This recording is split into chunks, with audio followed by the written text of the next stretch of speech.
تزکیہ نفس، اور دوسرا ہے سرکار گوہر شاہی کا امینڈڈ تزکیہ نفس۔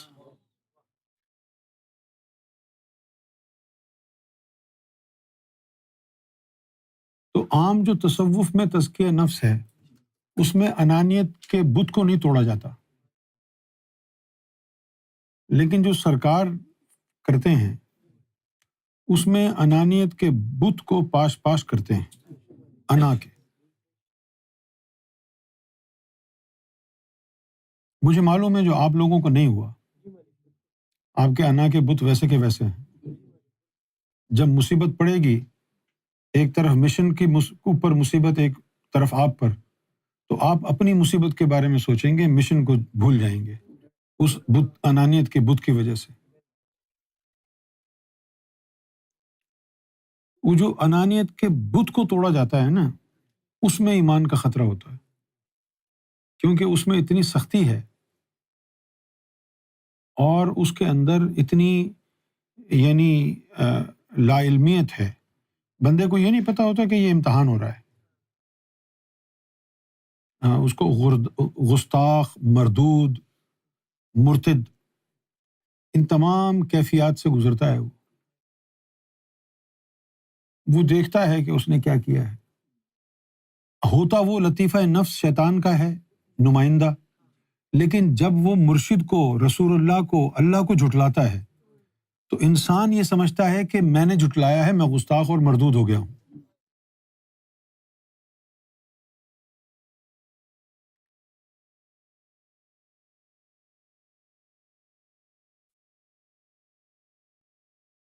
یہ جو تزکیہ نفس ہے، اس کے اگر یہ بڑے بڑے ولیوں کو اس سے گزرنا پڑتا تو گمراہ ہو جاتے۔ جن بہت بڑی ہستیوں کا آپ نام لیتے ہو نا، اگر اس سے گزرتے تو کام ہو جاتا۔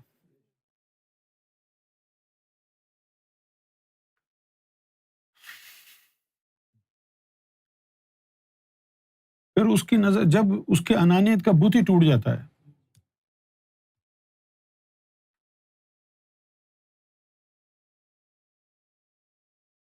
پھر وہ اپنی ذات کو تو بھول ہی جاتا ہے نا، پھر وہ مشن کی خاطر انسانوں کو بھی سجدہ کر لیتا ہے کہ اگر یار مشن کو فائدہ ہے تو چلو میں جھک جاؤں۔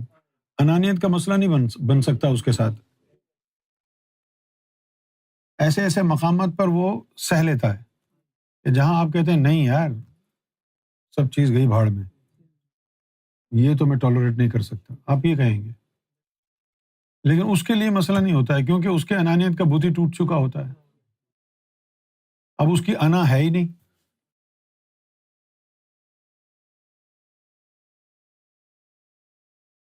ایک تو نفسانی کام ہوتے ہیں، ایک انانیت بھرے کام ہوتے ہیں۔ نفسانی کاموں کی پھر بھی چھوٹ ہے، انانیت کی چھوٹ نہیں ہے۔ بلے شاہ نے کہا جدوں دی میں جوگی دی ہوئی، کیا کہا؟ میں وچ میں نہ رہ گئی کوئی۔ جب سے مرشد نے مجھے اپنا لیا، میرے اندر میں نہیں رہی، تو ہی تو ہے۔ جب اس کی میں ختم ہو جاتی ہے تو پھر وہ ہر تعریف اپنے مرشد کی ہی کرے گا نا، کیونکہ میں تو ختم ہو گئی ہے نا۔ اگر آپ یہ بھی کہو گے یار تیری ناک بڑی اچھی ہے، تو وہ میں ہی نہیں ہے اس کے اندر، وہ کہے گا یہ سرکار کا کرم ہے، کیونکہ میں تو ختم ہو گئی ہے نا۔ اب جو مرضی آئے آپ کہہ لیں، تقریریں کر لیں، نہیں نہیں یہ سرکار نے کرم فرمایا، آپ کے اندر یہ خوبی آ گئی ہے، لیکن وہاں میں نہیں ہے نا، وہ ختم ہو گئی ہے۔ اب وہ جو میں ختم ہو گئی ہے تو اس کی سمجھ میں نہیں آ رہی یہ بات جو لوگ کر رہے ہیں کہ یار تم بڑے روحانی ہو، تم بہت عظیم ہو، وہ کہتے ہیں سب بکواس ہے، کوئی سچ نہیں ہے، سب سرکار کا کرم ہے اور کچھ بھی نہیں ہے، سب سرکار کا فضل ہے اور کچھ بھی نہیں۔ اس کو آسمان سے اتر کر کے بھی آ کے سمجھا لے کہ یار تو اچھا ہو گیا ہے، وہ نہیں مانے گا، کیونکہ وہ میں ختم ہو گئی نا، اس کے آگے میں نہیں ہے، اب اس کے آگے صرف مرشد ہے۔ میم سے ہی میں آتی ہے، میم سے ہی مرشد آتا ہے۔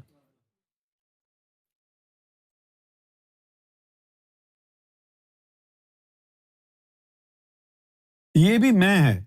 اگر کوئی کہے جی میں فنافی شیخ ہوں، کیونکہ فنافی شیخ اس طرح کے فخریہ جملے استعمال کر ہی نہیں سکتا، اس کے اندر بچا ہی نہیں ہے میں کا مادہ. اگر کوئی اس بات کے اوپر ناز کا اظہار کرے، اظہار فخر ہو کہ جی ہم تو یار فنافی شیخ ہیں، ہم سے کیا تمہاری نسبت ہو سکتی ہے، تم ہماری جوتیوں کے برابر بھی نہیں. اگر کوئی اس طرح کی باتیں کر رہا ہے تو سمجھ جاؤ ابلیس، شیطان ہے. میں ختم ہو جاتی.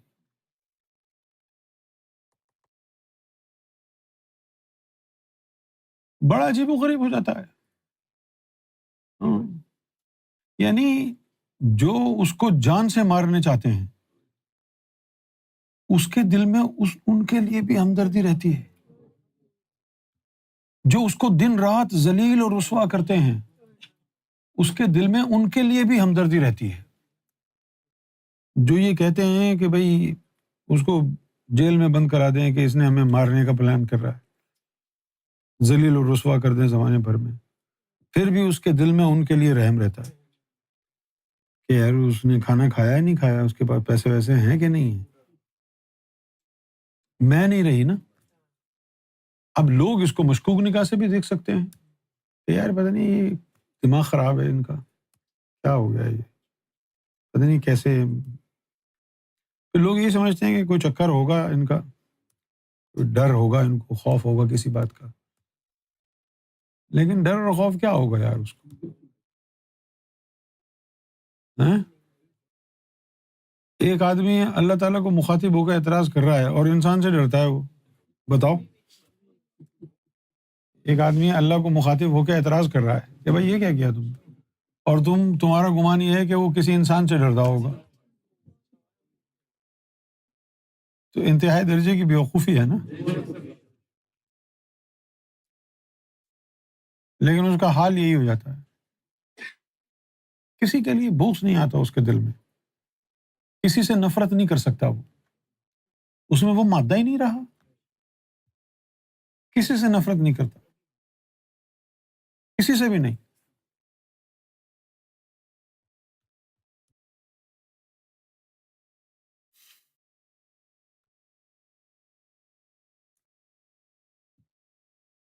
یہ دنیا بڑی عجیب و غریب ہے.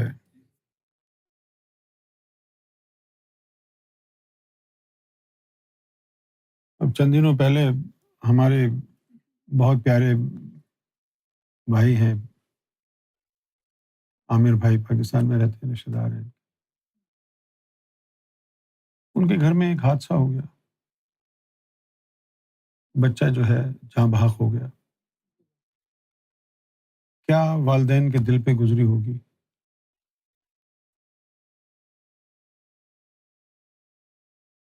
کیا کریں، انسان تو بے بس ہے، کیا کر سکتا ہے سوائے اس کے کہ دعا کرے اللہ تعالیٰ بچے کو اچھے مقام عطا فرمائے، اس کی مغفرت فرمائے، والدین کے بوجھ کو ہلکا کرے، ان کو صبر عطا فرمائے.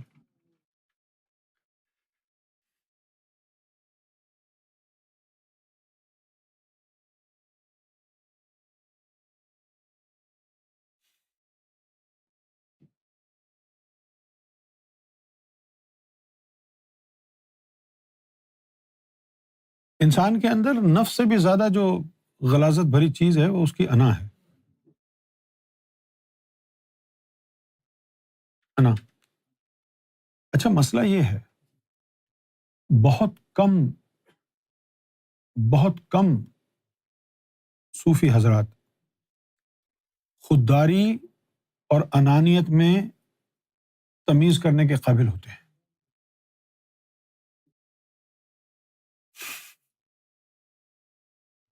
بہت کم لوگ.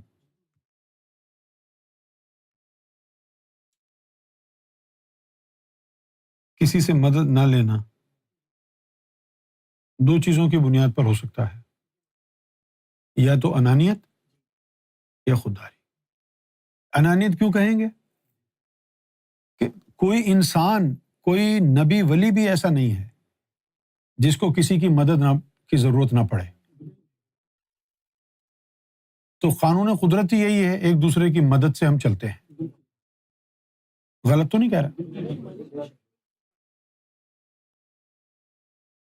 اب یہ مدد نہیں ہے تو کیا ہے کہ آپ کو سبزی اگانی نہیں پڑتی، اناج اگانا نہیں پڑتا، ہے نا؟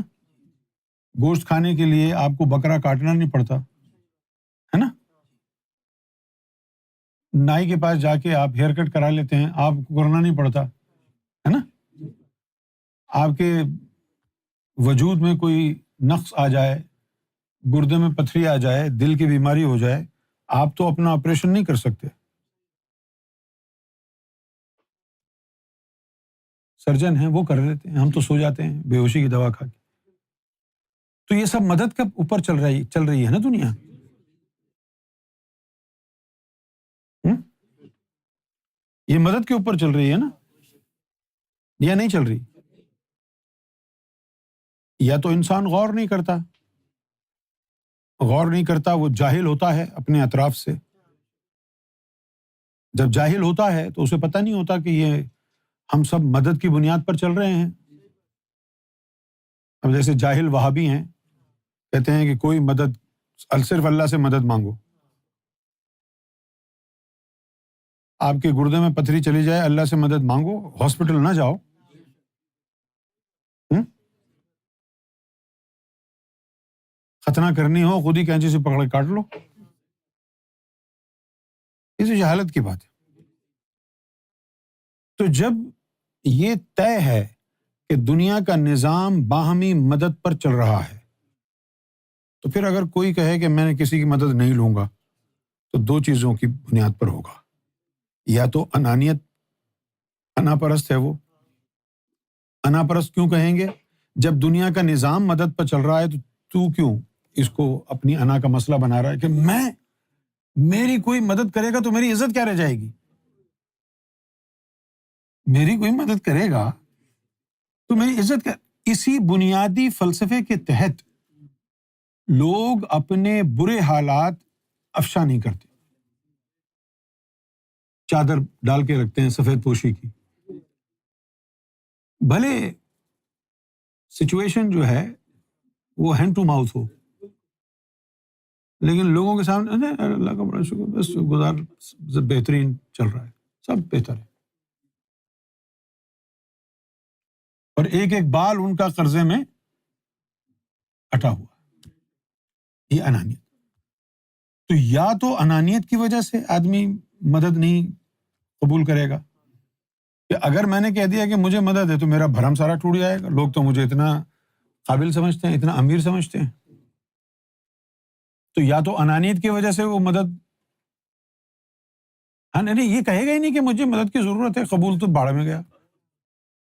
اس بات کو وہ نکلنے نہیں دے گا کہ بھائی مجھے بھی مدد کی ضرورت ہے. ارے ہم تو جدی پشتی جو ہے وہ نواب ہیں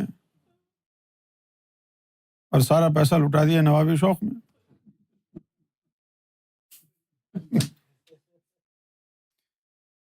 ایسا جن لوگوں کی مادری زبان اردو ہے نا، ان کو زیادہ پتہ ہے نوابی شوق کیا ہوتا ہے.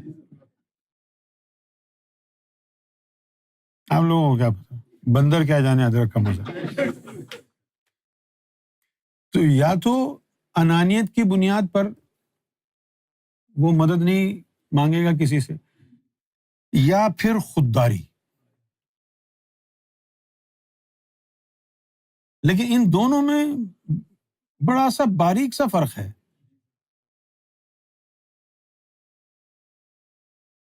خودداری کب ہوگی؟ کہ یار میں اللہ والا ہوں، اللہ میرے حال سے واقف ہے، وہ مجھے جس حال میں رکھے گا میں اسی میں خوش ہوں، میں کسی کے آگے ہاتھ نہیں پھیلاؤں گا جس حال میں اللہ رکھے گا. تو ایسے جو لوگ ہوتے ہیں ان کا تو پوری دنیا کو پتا ہوتا ہے یہ فقیر ہے، اس کے بعد تو پلے کچھ ہے نہیں، تو اس نے کون سی اپنی انانیت کے ذریعے اپنی سفید پوشی چھپانی ہے نا؟ تو اس کو سمجھ جاتے ہیں کہ یہ اللہ والا ہے، یہ کسی کے آگے ہاتھ نہیں پھیلائے گا. یہ خودداری ہے. اور اللہ والا نہیں ہے، نفس ملعون ہے، اور پھر اکڑ یہ ہے کہ مجھے کسی مدد کی ضرورت نہیں ہے، پھر وہ انانیت ہے. اگر اللہ کی خاطر ہاتھ نہیں پھیلا رہا کہ میرے لیے رب کافی ہے، وہ خودداری ہے. اور اس لیے کہ دنیا کیا کہے گی، میرا تو بھانڈا پھوٹ جائے گا. لوگ تو یہ سمجھتے ہیں کہ میں تو بڑا جدی پشتی نواب ہوں، میرے پاس تو یہ ہے، میرے پاس تو وہ ہے. اگر میں نے کسی سے 100 روپے ادھار مانگ لی ہے کہ یار ذرا دینا، تو میری تو خلائی کھل جائے گی. تو وہ اپنی انا کو پروٹیکٹ کرنے کے لیے کسی کو کہے گا نہیں کہ میری مدد کر دو.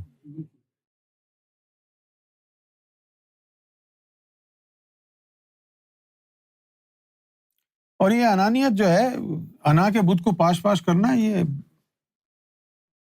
صرف سرکار کی نظروں سے انانیت کا بت پاش ہوتا ہے. ورنہ ہم نے ولیوں کو دیکھا ہے، ان کی انانیت کو بھی دیکھا ہے. جیسے سمندری بابا تھے، ان کی انانیت کو بھی ہم نے دیکھا تھا.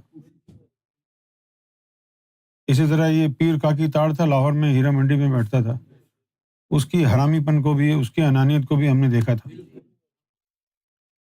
ولی ہونے کے باوجود انانیت قائم رہی.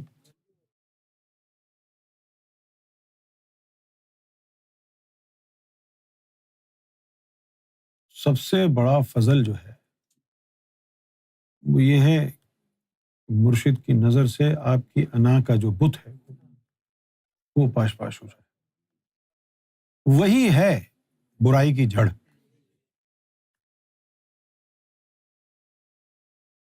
برائی کی جڑ جو ہے وہی ہے. اگر وہ انانیت کا بت نہیں ٹوٹتا ہے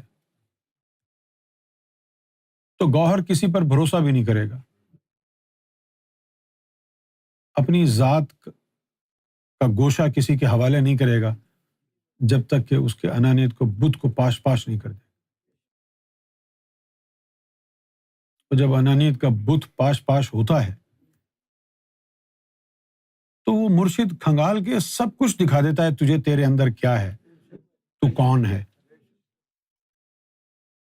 تیری کیا اوقات ہے، تیری کیا حقیقت ہے نا. اب جیسے وہ جو کہتا ہے نا قرآن مجید میں کہ تجھے گندے قطرے سے پیدا کیا، تمہاری سمجھ میں ابھی تک یہی آیا نا کہ وہ آب منی کی طرف اشارہ ہے نا. لیکن نہیں نا، وہ گندا قطرہ کدھر ہے؟ وہ گندا قطرہ اس نے تمہارے دل میں ڈالا ہے. دل میں ذکر قلب ہونے کے باوجود بھی وہ گندا قطرہ اپنی جگہ محفوظ رہتا ہے. اسی گندے قطرے کی وجہ سے اللہ تعالیٰ نے کہا ہے کہ مجھ سے دعا کیا کرو، ربنا لا تزغ قلوبنا بعد اذ ہدیتنا وہب لنا من لدنک رحمت. وہ جو دو انگلیوں کے بیچ میں، دو انگلیاں کیا ہیں؟ ایک انگلی نور ہے ذکر اللہ سے جو بن رہا ہے، اور دوسری انگلی کیا ہے؟ وہ گندا قطرہ ہے جو ادھر پڑا ہوا ہے. جب اس کا جی چاہے پھیر دے، کیونکہ اندر ہی گند بھی موجود ہے نا، وہ گند اندر ہی موجود ہے نا. یہ جب ہم نے آیت پڑھی تو ہم سوچ میں پڑ گئے، یار یہ تو صحیح نہیں ہے استاد. میں نے ایسا ہی ہو گیا کہ بھئی شادی ہو گئی، نکاح ہو گیا، اور بیوی کہتی ہے کہ نکاح نامے میں لکھا ہے میرا جب جی چاہے جاؤں گی، جب جی چاہے آؤں گی، کوئی پوچھنے والا نہیں ہے. تو آدمی کبھی بھی سیٹل نہیں ہوگا، ہے نا.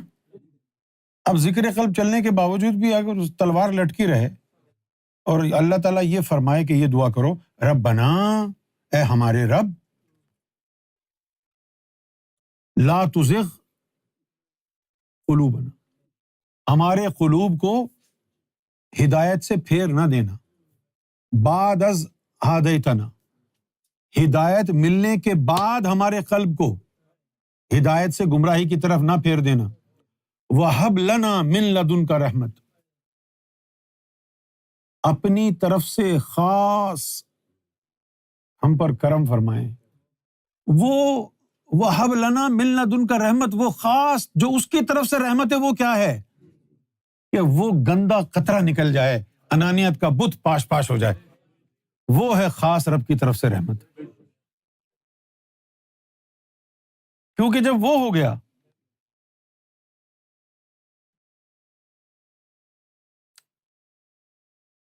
پھر انسان کو جو ہے سب کچھ سمجھ میں آ جاتا ہے کہ میں ایک مانیٹر ہوں. CPU belongs to God, which is my heart. I'm only a monitor. I'm only depicting what is coming from the computer. میں صرف مانیٹر کر رہا ہوں، ڈسپلے کر رہا ہوں. باقی ابھی یہ جو اسکرین چل رہی ہے اس کے اندر تھوڑی بیٹھے ہوئے ہیں ہم ہیں. یہ لائیو اسٹریم ہے، کہیں اور سے پروسیس ہو کے یہ جو پکچر ہے یہاں جا رہی ہے. اس کا کام تو صرف دکھانا ہے. یہی ہے انسان، یہی ہے حدیث قدسی. حدیث قدسی میں کیا آیا ہے کہ الانسان مرۃ الرحمن، کہ انسان اللہ تعالیٰ کا آئینہ ہے. تیرے اندر خدا نہیں آتا، رب تیرے دل کے آئینے کے سامنے آتا ہے تو اس کا عکس تیرے ذات میں، تیرے کردار میں منعکس ہوتا ہے، ریفلیکٹ ہوتا ہے. کوئی نہیں کہہ سکتا I have God in me.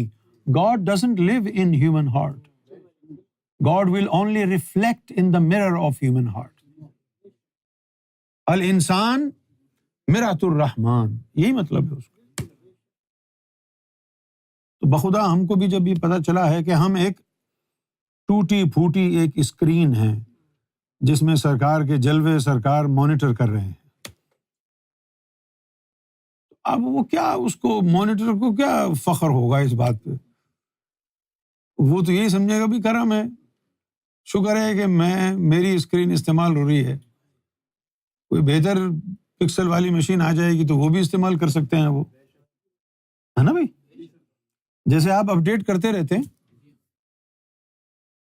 اب گزشتہ 20 سالوں میں کیا سے کیا ہو گئی ہے اسکرین ریزولوشن، ہے نا. اسکرین کی جو ریزولوشن ہے، اب مجھے یاد ہے کہ لیٹ 90s میں کمپیوٹر کی جو اسکرین ہوتی تھی چھوٹے چھوٹے موٹے موٹے دانے نظر آتے تھے، نہیں دانے نظر آتے تھے، اتنی بکواس لگتی تھی. اور اب دیکھیں، خیر اب کیمرے تو 8K کے بھی آ گئے ہیں، لیکن ستم ظریف ہی ہے کہ اس کے حساب سے اسکرین بھی آئے نا جو 8K دکھا سکے. یہ بات لوگوں کو نہیں سمجھ میں آ رہا. اسی طرح رب ہے اور رب کا بندہ ہے. رب کا جلوہ تیرے اندر اتنا ہی دکھائی دے گا نا جتنا صاف تیرا دل ہوگا. اس کا دل زیادہ صاف ہے تو رب کا جلوہ اس میں زیادہ واضح ہے، اس کا اس سے زیادہ صاف ہے، اس میں رب کا جلوہ اس سے بھی زیادہ واضح ہے. یونس الگوہر تو ایک مہرا ہے، نہ جانے کتنے بڑے بڑے اسکرین اس سے افضل و اعلیٰ پڑی ہوئی ہیں جس میں رب رحمان کا چہرہ، اس کا حسن اس مانیٹر سے بھی زیادہ خوبصورت دکھائی دیتا ہے. کیا خبر وہ اسکرین تم میں سے کسی کے اندر لگ جائے، کیا خبر وہ تم پر اتنا مہربان ہو جائے. ہر شے پر قادر ہے وہ، جس کے ساتھ چاہے جیسا معاملہ فرمائے، اس کی مرضی ہے، کوئی روکنے والا ہے اسے. اسی لیے اس انسان کو کم سے کم یہ پتہ چل جاتا ہے کہ جی میری اوقات کیا ہے، انا نکل جاتی ہے. اس کے بعد گوہر ہی گوہر رہ جاتا ہے. وہ کہتا ہے جی گوہر ہی گوہر ہے. اگر کوئی اس کی تعریف کرے گا اور اگر وہ واقعی سچا فقیر ہوا تو اس کو اپنی تعریف اچھی نہیں لگے گی. اگر کوئی تمہاری تعریف کرے اور تمہیں اچھی لگے تو سمجھ جاؤ اب یہ نفس پاک نہیں ہوا ہے، اب یہ غلاظت کا ڈھیر ہے.